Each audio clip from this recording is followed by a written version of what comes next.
Hi guys, yesterday we just skimmed through how are you going to become an agency owner from a full-time freelancer. And ideally, when is the right time to do it and how do you scale up the system? And that is generally from the pure experience of Stone Circle in and out itself. The video is in the same YouTube channel and it is in our previous video probably, most hopefully. And now we're going to be just learning a basic terminologies as a owner that you must understand, because if any third party person do ask you a question regarding your agency and use the fancy terms, you must be able to give an answer because you need to be knowing these terms. And yesterday we discussed in a very basic oriented view, but uh, not as detailed as our students in the community or in the classes, but I just wanted you guys to have an idea so that you know what to do. I just gave an overview, and of course that covers. If you're smart enough, you'll catch it up. So now this is going to be a very ground level or very beginner level video. That's the reason I mentioned as part one. These are the terms you would have already heard. Maybe some of you already know this, but this is a must know terms. And probably you don't know the exact meaning, but you have heard about it somewhere. So let's get like exactly down to it. So now the first, of course, the most heard term is the gross revenue, and everybody would have heard about it in the news channels, in the Instagram, or about the company news. And the gross revenue is simply the total revenue that you will be getting from the client, and that can be anything. So let's say two of the clients need to pay build a website, and two of the clients need to pay $1,000 each. The gross revenue is 2,000. So we are not going to calculate anything that we pay off to other people. We'll not calculate any taxes. So it's just the gross revenue.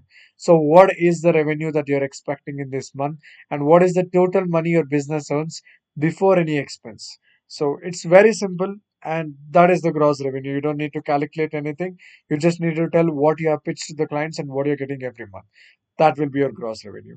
The net profit, however, is how much it comes to the company or how much it goes to you or the agency. Okay. So when we're talking in the POV of agency, let's keep it as agency's net profit. So let's consider an example because that always works and you'll be able to remember it.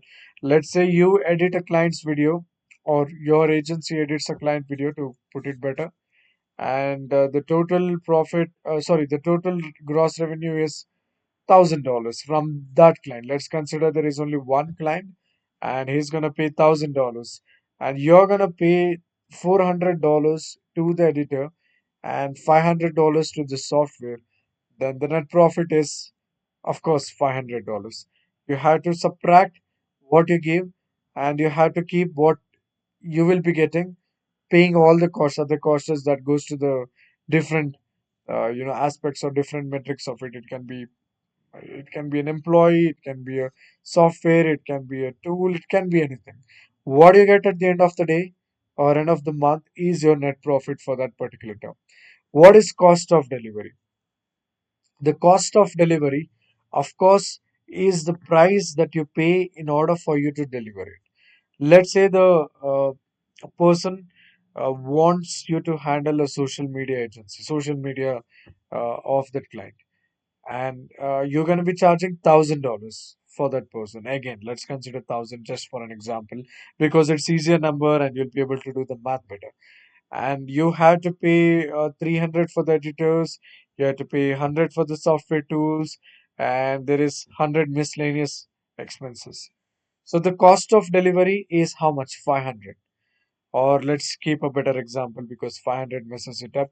So let's say $1,000 is a what client will pay you, and you need to pay $500 for your editors, $100 for your tools, and $50 for your miscellaneous expenses. So the total is $650.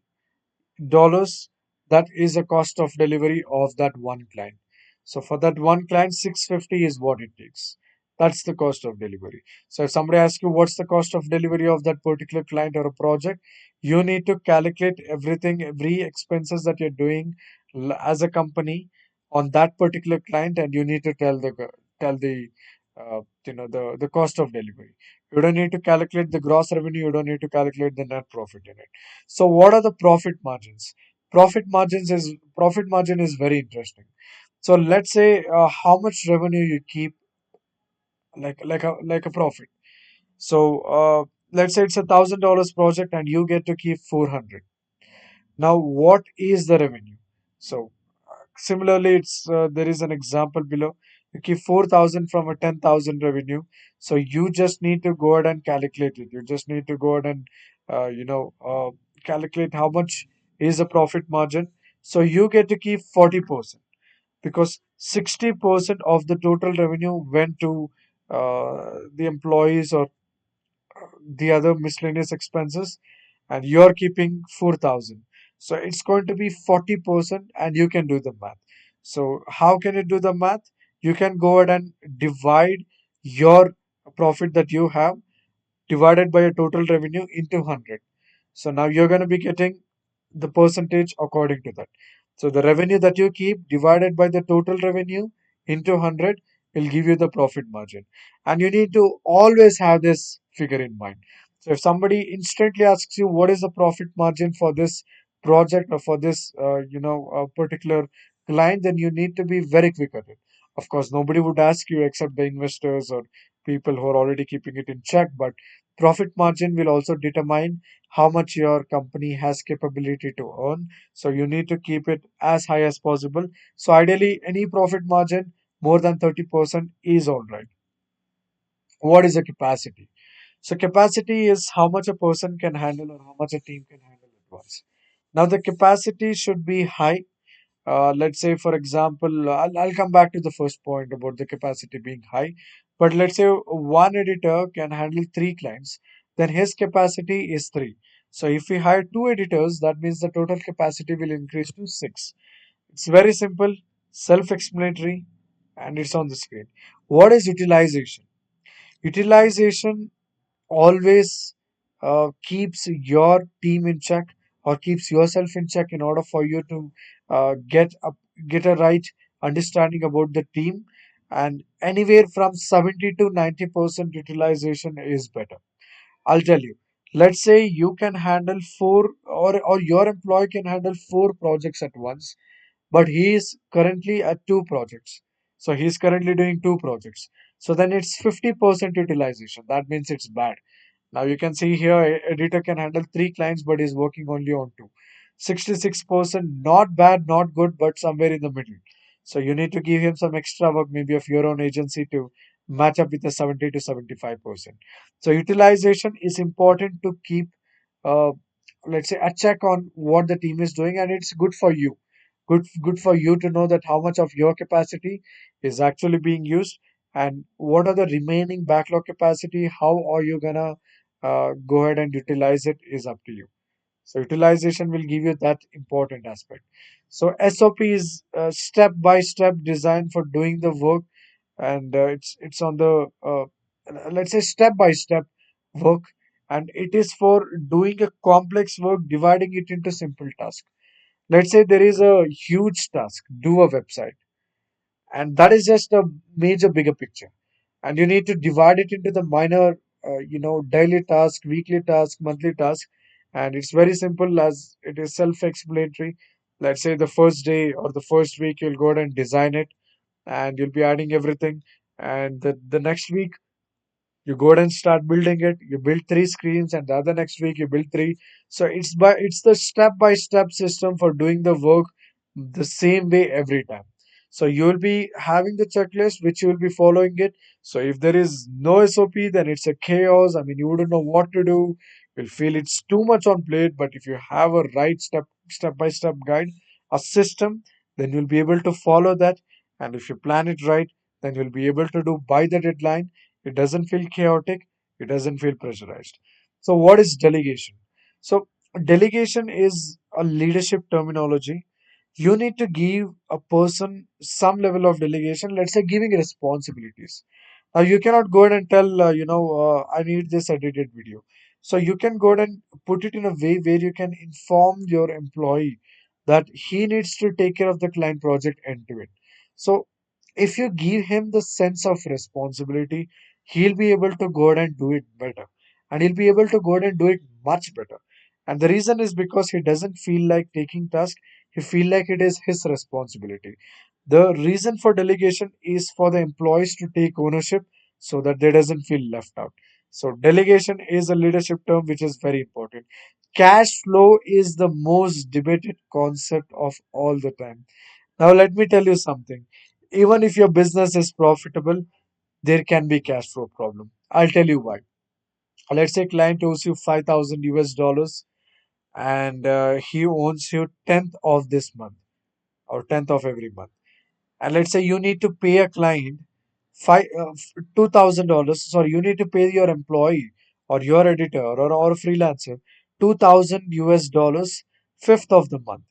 So ideally what's happening is you're going in loss and later the cash is flowing. So it's still a cash flow problem. Money moving in and out of business is totally fine, but there has to be an order for it. It has to be well calculated. You should ensure that it doesn't create a negative impact as well, because if you have to pay client from your pocket, or it goes to the negative, that's a cash flow problem and it's going to cause a big effect, cause and effect, a big effect in the later stages of the agency. So you need to ensure you get the cash first from the client and then it is paid. And you can manage it in multiple different ways. It doesn't have to be month start, month end, doesn't matter, but cash flow is very important so that you stay profitable and even the business stays profitable, even though if a client pays late. Here is where the planning comes in. What is a retainer? It's just a monthly price that a client will pay you. Let's say you handle somebody's account and every month they're going to pay 1,000 US dollars. So that's a recurring retainer. You can call it a retainer or a recurring retainer.